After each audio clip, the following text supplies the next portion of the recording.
Hey, what's up guys? So welcome to the ElkShape YouTube channel. We are going to do a mini bow build. Not going to do the full-on 5-video series, but bottom line is my buddy Jake, who, by the way, built me some kick-ass target frames out of metal for the rest of our Morel archery range in the backyard. All the archery shops are closed. He's got a brand new VXR 31.5, and he's like bugging me to set it up for him. And so finally I said, okay, I'll do it. Good news is he already had custom strings built for it by Spokane Valley Archery. They use BCY 452X. And the nice thing is I don't have to put those custom strings on, because at SVA, if you buy strings from them, they're going to install them there because they want to make sure everything is to spec.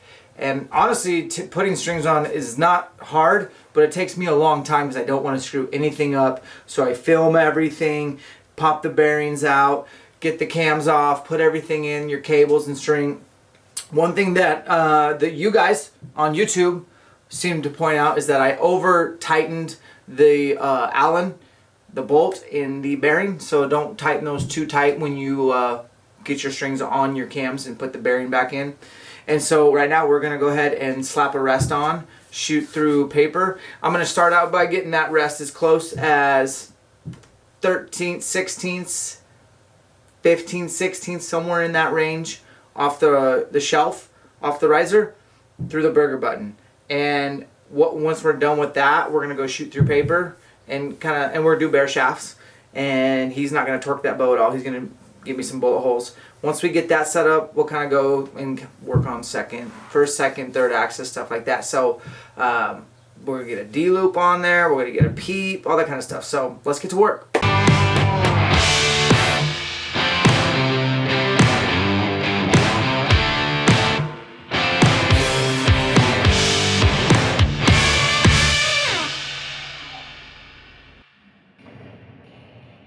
Yeah, looks good right there. Okay, so Jake's saying that's right through the burger button, and that's who makes this? I'm not sure who makes this, but that's we also have an Easton tool. It's in millimeters and inches, and we also have a Dan Staton tool. So let's mark the string with a silver Sharpie, and then let's slap this on. We'll get the rest on, and we'll just double check our ticks.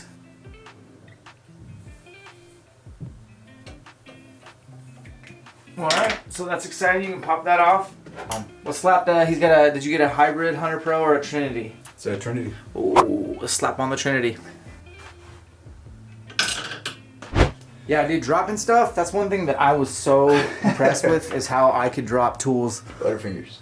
The whole time. You guys see these clamps on all these Mathews? I think it's so you can put them in presses, but we can loosen those two bolts on the either side, and we're gonna run the rest cable all the way through that, tighten that down, and so it'll still be limb driven. It'll be in a sweet spot, and we actually got the idea from Chris B. Yep.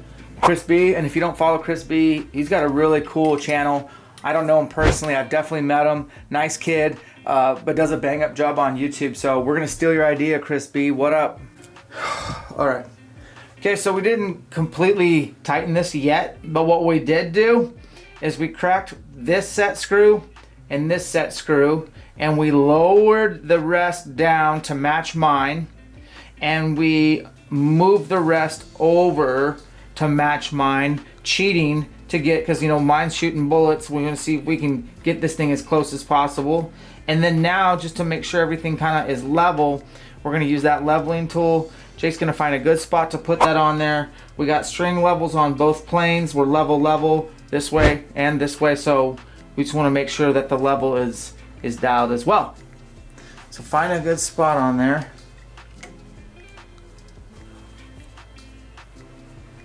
Is it level? So we're left bubble here, left bubble there. Those are both matching. Matchy. Looks good. Crank that bad boy down with your Allen. Yep. You like it? Let it stop. Looks good. Okay. Let's install the rest cable. So what we're gonna do is loosen this up, and then we're gonna crack both these right here, and we're going to slide this underneath.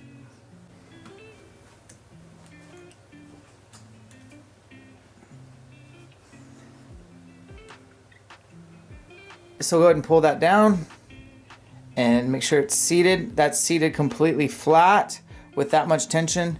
And so what Jake's going to do is he's going to go ahead and slide that underneath right there.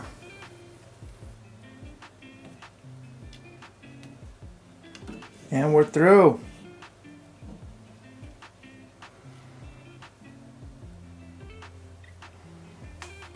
Okay, I'll hold that. You tighten it down. Golden. All right, so what we're gonna do is we're gonna leave them a little extra, and then we're gonna cut and burn.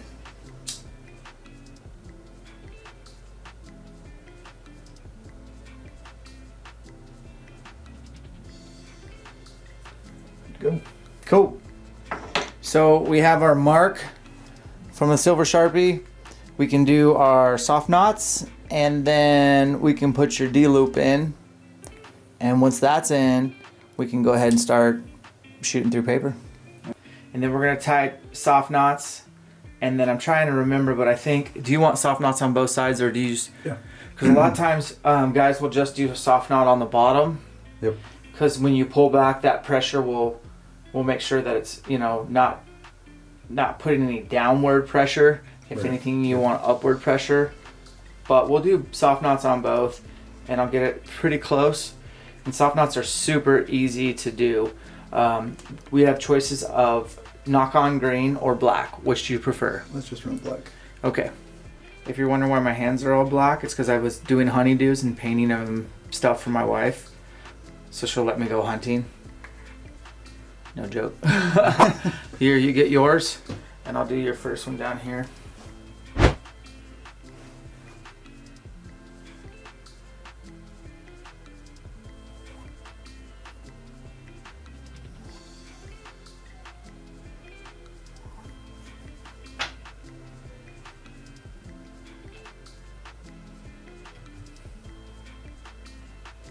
I didn't leave myself much to work with.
Oh yeah, look at this. Like you, so for me, I'd have cut like at least an inch off your arrow.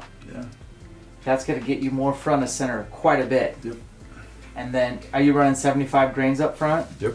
So you could cut from the back, take an inch out from the back at least. Yep.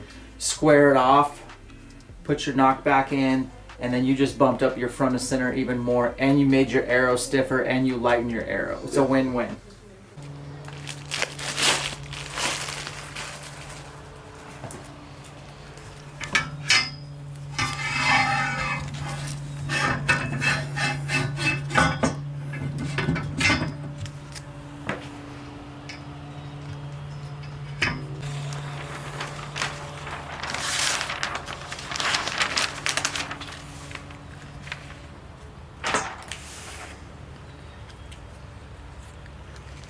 Boy.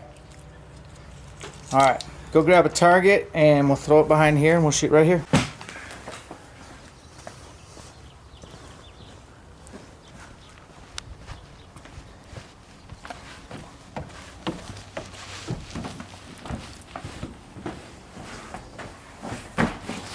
There you go. Are you gonna sit on your butt and shoot, or? I'm thinking I'm gonna be down on a knee. Yeah. Okay. Do you have any bear shafts? I don't, but we can rip these fletchings off because I'm not shooting these. Okay, let's go ahead and, yeah, let's, You got a knife? You want to just take these off? unless you had the fletching you were actually going to use. Yeah, so let's go ahead and rip those off. I got a knife. Oh. Okay. Is that factory fletch? Yeah. Nice. Nice factory.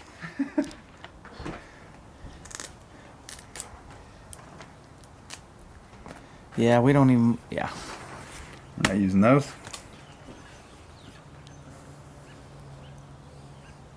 Good. Oh, yeah.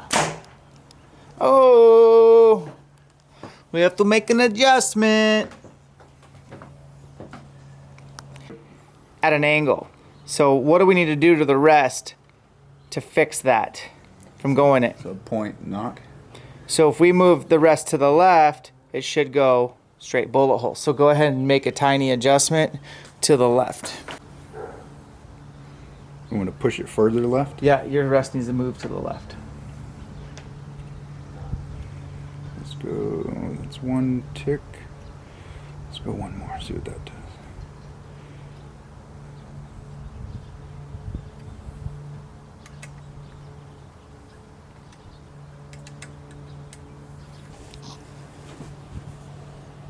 Slightly below if you can.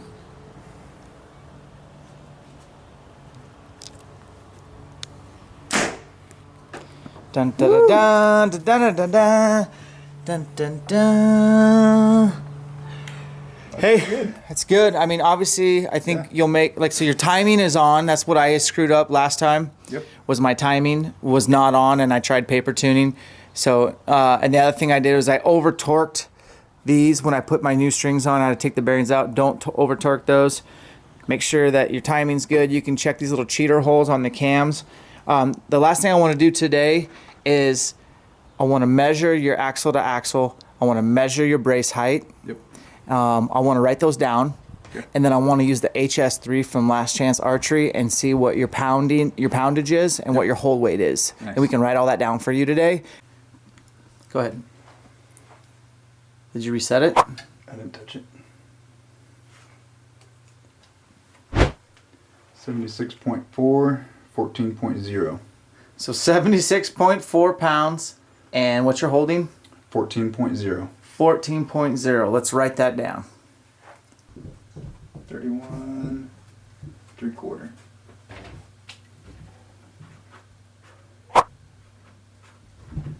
Okay, measure your brace.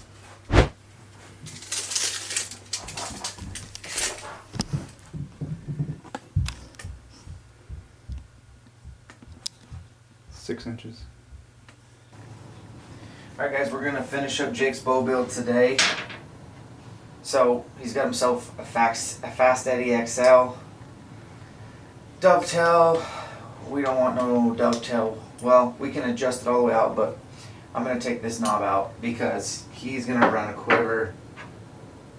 So I'm gonna install what comes with it, just this set screw.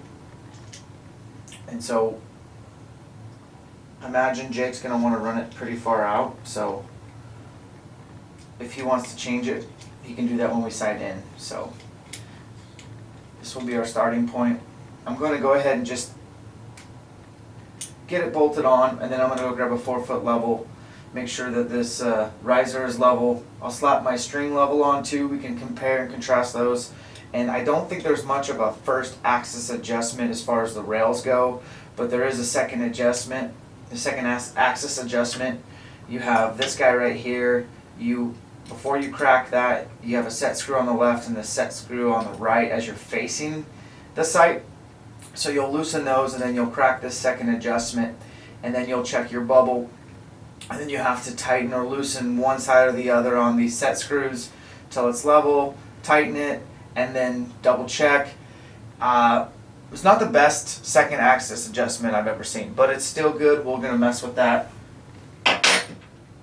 This bubble is level, this bubble is level, and this bubble is almost level. It's kind of a little bit to the left. I'm going to go grab a big level, check the riser to riser, make sure that's level, and then we'll make a small, tiny adjustment to this second axis, and we'll be on our way.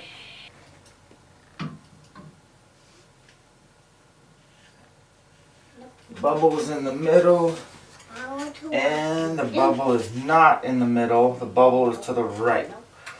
Okay, we get to make an adjustment. Yay. No. So, set screw, we're going to adjust to get this bubble level. Hey, Dad, can I walk you with you? Yeah, in a second, bud. I gotta do the second axis adjustment here.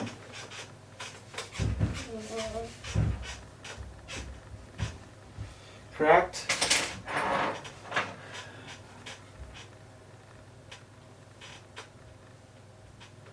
Whoa.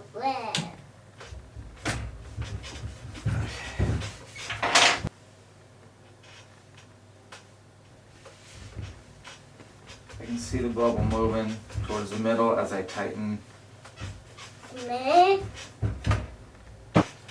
And bubble is in the middle.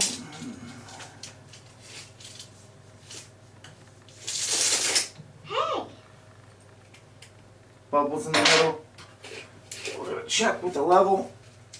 Got a level on the string. Got a 4-foot level.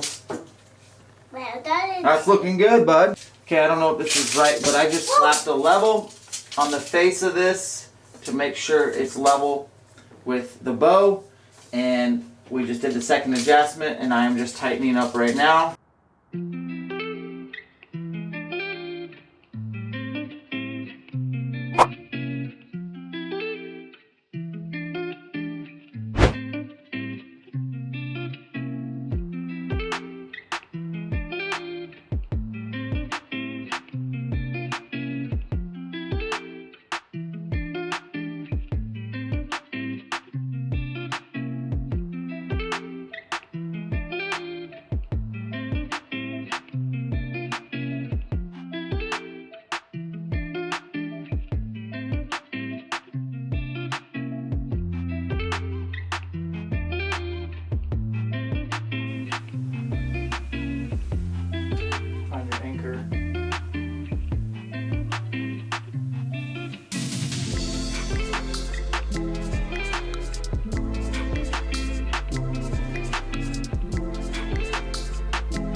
Say what?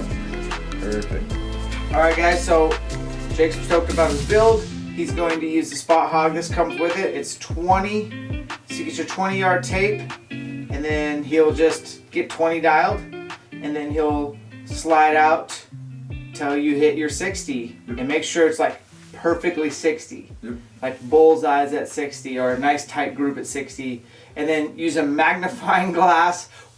No joke, it's really small numbers. I usually take a picture once I kind of have it, the tick on there. I take a picture with my cell phone and then zoom in. Yep. And then see if you're an 18 or a 16. Basically, the higher the number, the faster the bow is. It's a Mathews. It's going to be 76 pounds. You're going to be fast. I'm going to guess that your sight tape's going to be around 24 is my guess. With your draw length's what, 28? 28 and a half. 28 and a half. Yeah, I'm going to guess a 24.